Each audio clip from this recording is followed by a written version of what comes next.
eyes on the lights for the RX150 round 7 final. Great start from Ben Hardy from the second row of the grid, but it's Chadwick versus Mardenborough down into the first corner. Mardenborough gets the whole shot. Somebody's facing the wrong way at the first corner, side by side for second, and Chadwick comes into contact then with Ben Hardy for second place and spins out of any meaningful contention in this race. That's such a shame for the two-time W Series champion. She, of course, took her first win in Q2 in the RX150s earlier on here today, but sadly a repeat of that result is going to be very difficult to achieve from here on in. On board we ride here with Pete McGarry, using Derek Tohill's old helmet, but sitting there in a good position so far in this race. Great to see him making his return to the Five Nations British Rallycross Championship. And look at this line of cars all sitting behind the pink number 169 of Ben Hardy. Here is Jan Mardenborough, the race leader. This is what it's like to have a clear track in front of you. The former GT Academy winner and Le Mans podium finisher.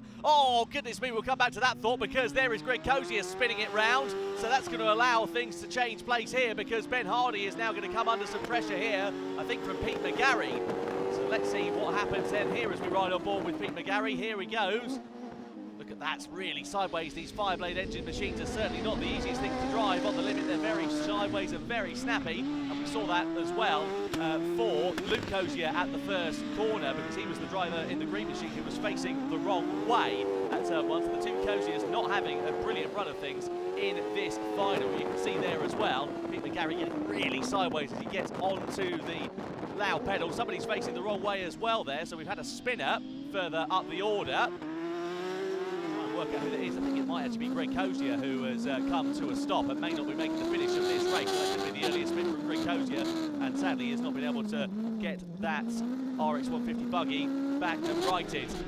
Well, Jan Mardenborough wasn't quite able to take a clean sweep in the qualifying heats, owing to Chadders taking the win in Q2. Meanwhile, look at this as Hardy goes into the Joker, and this is McGarry versus Nick Priddy. These two running very close to one another. As I said, McGarry making his return to the Five Nations British Rallycross Championship, and great to see more Irish competitors out on the field. Double waved yellows though into the chicane, and that is because of the stricken 43 of Cozier, and I don't think that car's going to get moved before the end of the race, so that is one overtaking opportunity that is now null and void here. So certainly something for the drivers to consider out here on track, because of course you might want to try and set something up into that chicane. Now you're not going to be able to do so.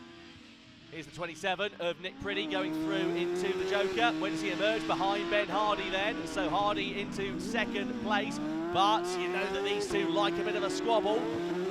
This is going to be a really exciting tussle for the second place podium positions then. While Jan Mardenborough continues on with that clear track in front of him. Look at how smoothly he's able to drive. Sequential gearboxes on these RX150 buggies, nearly sideways on the entry to the corner, but gathering it up very nicely. These short wheelbases are just so easy to get snap overs here on, and you have to almost drive them on the throttle. Got to be really, really careful with your throttle inputs, but use that throttle to get the car rotated.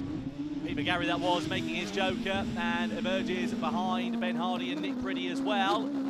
So then here we are with Jan Mardenborough. What a weekend it has been for him, returning to the Five Nations British Rallycross Championship for the first time since 2015, and he is going great guns out there on circuit in this battle for second, which still continues on. This final lap between Ben Hardy and Nick Priddy is going to come down to the wire between the two as Jan Mardenborough comes through into the final hairpin and ready to come across the timing line. What a weekend it has been. It's 2 wins in 2 rounds for Jan Mardenborough here in his home circuit of Pembrey in Wales. What a great finish to the race for him. Here comes Nick Priddy on the outside of Ben Hardy, but he loops it round at the final corner, and sadly a podium is not going to be possible unless he can get the car started. Yes, he can, so I think he's just going to finish on the podium. Ben Hardy in second, and Nick Priddy comes across the timing line in third.